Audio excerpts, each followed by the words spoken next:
Voici la première partie. Dans les recoins obscurs et méconnus des quartiers tranquilles de Chicago, une affaire surgit qui allait mettre à l'épreuve les instincts des meilleurs détectives de la ville. Ce qui semblait être, à première vue, le tragique suicide d'un éditeur renommé, Benjamin Carter, s'avérait être bien plus qu'un simple acte de désespoir. Découvert pendu dans son appartement modeste, le décor initial, une note soigneusement écrite, une pièce en désordre évoquant la détresse et le témoignage déchiré de son frère, Michael Carter, qui avait trouvé Benjamin dans ce moment final, paraissait indiquer la fin d'une vie rythmée par les conflits intérieurs. Pourtant, à mesure que les enquêteurs procédaient à leur examen de routine, un détail dérangeant s'insinuait dans le récit, semblable à une confession murmurée dans l'obscurité. Le rapport d'autopsie ne correspondait en rien aux apparences. Au lieu de la suffocation escomptée dans un cas de pendaison auto-infligée, le cou de Benjamin présentait une fracture mortelle, un bris violent et irrégulier qui ne pouvait être expliqué ni par la petite longueur de la corde, ni par les bas plafonds de son modeste logis. Ainsi, l'énigme soigneusement orchestrée commença à se défaire, révélant que le tableau, minutieusement mis en scène, n'était pas le fruit d'un esprit torturé, se livrant à ses démons intérieurs, mais plutôt d'un crime prémédité, destiné à déguiser un meurtre en suicide. Au cœur des couloirs feutrés du commissariat, des murmures de tromperie se faisaient entendre, alors que des détectives expérimentés examinaient les preuves avec incrédulité et détermination. Comment une corde, manifestement trop courte pour servir son dessein fatal, pouvait-elle être l'instrument d'une mort aussi brutale? Cette interrogation fit vibrer l'équipe d'investigation, qui décida alors de délaisser les hypothèses habituelles pour reconstituer patiemment le puzzle, pièce par pièce. Parmi les indices, parfois déroutants, un objet attira particulièrement l'attention. Un bracelet délicat, appartenant à une femme, qui avait été soigneusement dissimulé sous un canapé usé. Bien plus qu'un simple accessoire, ce bijou semblait être le témoin silencieux de la présence d'une personne dont le lien avec Benjamin était enveloppé d'un voile de mystère, soigneusement dissimulé par le temps et le secret. À mesure que les enquêteurs pénétraient, plus avant dans l'affaire, ce qui semblait être un cas simple se mua en un labyrinthe où se mêlaient relations cachées et trahisons dangereuses. Alors que circulèrent des rumeurs à propos de Denise Harper, une femme aussi séduisante qu'énigmatique, intimement liée à Benjamin, se posait la question. Derrière le vernis soigné d'une liaison secrète, se cachait-il un mobile suffisamment sombre pour engendrer un meurtre? Et que penser de Samuel Harper, son compagnon de longue date, dont la vie demeurait elle-même assombrie par des murmures d'absence inexpliqués et d'accusations voilées? Dans les instants initiaux de l'enquête, chaque détail, de la position exacte du nœud de pendaison jusqu'à une mèche de cheveux malencontreusement déposée sur le canapé, semblait anodin. Toutefois, dans le monde impitoyable des crimes aux enjeux élevés, le moindre indice, aussi insignifiant qu'il paraisse, pouvait venir balayer des alibis soigneusement bâtis et exposer l'essence brute d'un mensonge. Voici la deuxième partie. Alors que l'enquête se poursuivait, les couches de tromperie se multipliaient, entraînant les enquêteurs dans un enchevêtrement de secrets et de mensonges. Le détective Marcus Donovan, connu pour ses méthodes peu orthodoxes et son talent à déterrer des vérités enfouies, endossa un rôle d'infiltration audacieux. Déguisé en bricoleur local, il entama sa quête en se rendant dans les appartements de chacune des femmes dont le nom figurait dans le carnet secret de Benjamin Carter. Chaque rencontre se transformait en une danse délicate, où les conversations anodines se mêlaient à des questions insidieuses. Marcus collectionnait minutieusement des détails apparemment futiles. Un objet égaré ici, un échange à peine évoqué là, qui, une fois assemblé, pourrait révéler les liens cachés entre ces femmes et l'affaire qui se déployait comme un voile de mystère. Dans un salon modeste, empreint de souvenirs d'une vie autrefois vibrante, Marcus fit la connaissance de Lillian Matthews, une femme dont les yeux méfiants trahissaient une existence marquée par le regret et la prudence. Son nom, en apparence anodin, gagna soudainement en importance lorsque Marcus remarqua le bracelet délicat qu'elle portait, une réplique précise de celui découvert sous le canapé de l'appartement de Benjamin. Ce bijou, loin d'être un simple ornement, se révéla être le témoin silencieux d'une liaison cachée et une pièce clé d'un puzzle qui ne se dévoilait pas facilement. L'alibi de Lillian, finement élaboré comme celui d'une personne vivant dans l'ombre d'une double vie, semblait pourtant présenter des coïncidences troublantes avec les dernières heures de Benjamin. Parallèlement, des murmures dans les couloirs évoquaient une atmosphère de jalousie et de trahison. On chuchotait que Liliane n'était pas qu'une spectatrice innocente d'une relation défendue, mais bien impliquée dans une liaison houleuse avec une autre, dont le nom, Cynthia Bryant, résonnait depuis longtemps dans les milieux de cohabitation trouble. Cynthia, une figure aussi énigmatique que complexe, partageait le quotidien de Liliane.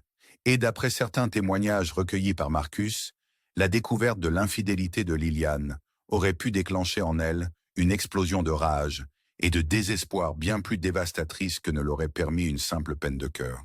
Tel un artisan patient, Marcus rassemblait avec minutie les fragments d'informations disséminés ici et là, conversations furtives, textos cryptiques et rencontres brèves, autant d'indices qui, mis bout à bout, peignaient un tableau à la fois dérangeant et captivant.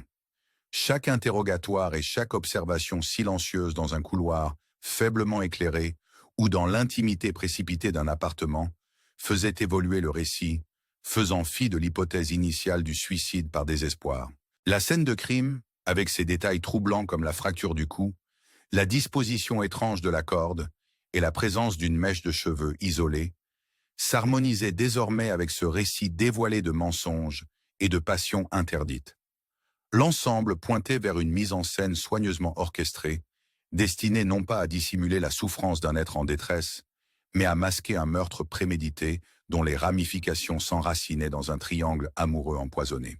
Au fur et à mesure que l'enquête progressait, les interrogations se multipliaient et le mystère s'épaississait. Marcus se demandait s'il était possible que Cynthia, submergée par une jalousie viscérale, eût découvert l'infidélité de Liliane et réagi de manière explosive. Était-elle l'instigatrice d'un acte irréversible, ou bien Liliane n'était-elle qu'une victime involontaire, piégée dans un jeu dangereux de trahison et de passion conflictuelle? Chaque nouvel entretien, chaque indice glané dans l'obscurité d'un appartement délabré, renforçait l'hypothèse que la mort de Benjamin Carter ne relevait pas d'un désespoir auto-infligé, mais de la culmination tragique d'un amour déformé par le mensonge et la rancune. Dans l'atmosphère pesante des nuits de Chicago, entre murmures et confidences, le détective Marcus Donovan continuait inexorablement sa quête, intrigué par la signification profonde d'un simple bracelet, ce lien ténu mais essentiel face à l'immensité d'un complot qui se déployait sous ses yeux. Dans la lueur vacillante des néons et au cœur des mystères de Chicago, Marcus Donovan persistait avec une détermination farouche, revisitant chaque recoin du sinistre appartement pour déchiffrer les indices laissés derrière, comme autant de messages dans l'obscurité. Jour après jour, chaque détail minutieux, la disposition anormale de la corde, l'étrange position du corps, même le moindre décalage dans la chronologie des événements, se mettait en lumière et s'imposait comme la pièce manquante d'un puzzle d'une complexité déconcertante. Les techniques forensiques de pointe révélèrent peu à peu une empreinte d'ADN inattendue sur un morceau de mouchoir délicatement dissimulé derrière le canapé, orientant ainsi les soupçons vers Cynthia Bryant, dont la rancœur semblait s'être muée en une soif insatiable de vengeance. Dans la pénombre omniprésente des rues de Chicago, entre les murmures discrets d'interrogatoires et l'écho lointain des sirènes, la trame de cette tragédie se révélait comme celle d'une passion dévorante, où amour, haine et trahison se confondaient en une danse macabre et impitoyable. L'esprit de la ville, soi-disant tranquille mais toujours en éveil, ressemblait à une vaste scène de théâtre où chaque personnage jouait son rôle avec une précision presque surnaturelle. Les enquêteurs, dotés de l'intuition d'un fin stratège et de la ténacité d'un battant, poursuivaient leur travail au sein d'un dédale d'apparences trompeuses et de mensonges savamment ourdis. Chaque témoignage, chaque bribe d'information, chaque indice subtil relevé au détour d'un couloir faiblement éclairé contribuait à tisser la toile d'un complot où la vérité se dissimulait derrière des couches successives de dissimulation et de fausses pistes. Ce qui avait d'abord paru être une mise en scène élaborée pour camoufler un suicide se transformait progressivement en la confession silencieuse d'un crime minutieusement préparé, où le moindre détail révélait une ambition meurtrière et une jalousie aveugle. Au fil des investigations, les preuves se faisaient plus insistantes et irréfutables, confondant ceux qui avaient osé se fier à une vérité de façade. L'image de Cynthia, énigmatique et calculatrice, se heurtait implacablement aux exigences froides de la science judiciaire, la laissant peu à peu prisonnière d'un enchevêtrement de faits et de révélations qui défiaient toute logique simple. Dans ce tumulte d'émotions contrariées et de vérités dérangeantes, chaque découverte devenait le cri silencieux d'un appel à la justice, rappelant à tous que la quête de la vérité est souvent un chemin semé d'embûches et d'énigmes insaisissables. Alors que l'obscurité enveloppait de nouveau les rues de Chicago, la caméra imaginaire se retirait lentement, laissant place à un silence chargé de questions en suspens. La tragédie de Benjamin Carter, révélée dans toute sa complexité, n'était plus qu'un écho parmi tant d'autres secrets enfouis dans les méandres de la vie urbaine.